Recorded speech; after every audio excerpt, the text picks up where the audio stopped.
Almost everything about eagle flight is surprising.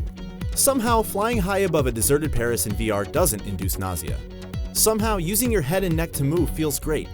And somehow, its escort missions are actually fun. The novelty soon wears off, but what's there is better than many PlayStation VR games accomplish.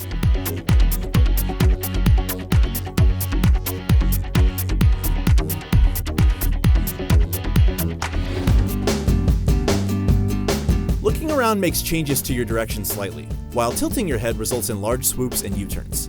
A brief tutorial gets you up to speed, and soon you're soaring like a pro. Better yet, even after a few hours, I was nausea-free. It's so comfortable that I'd often ignore objectives and just fly around for fun. Your controller is used for speeding up, slowing down, and things like firing sonic blasts at enemy birds, which keeps navigation simple.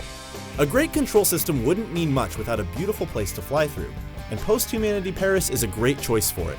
The city is overgrown and lovely, especially landmarks like the Eiffel Tower. In story mode, progression through the sections of Paris is quick enough to stay interesting, and the difficulty is tough without being too frustrating.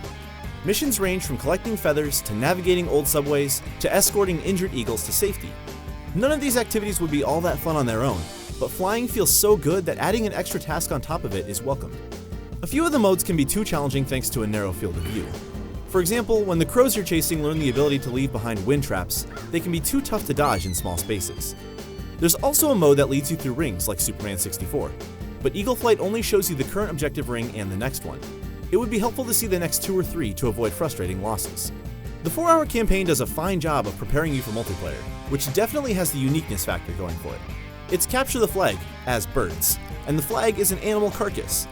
It's fun but limited. With simple controls, only rudimentary teamwork is possible.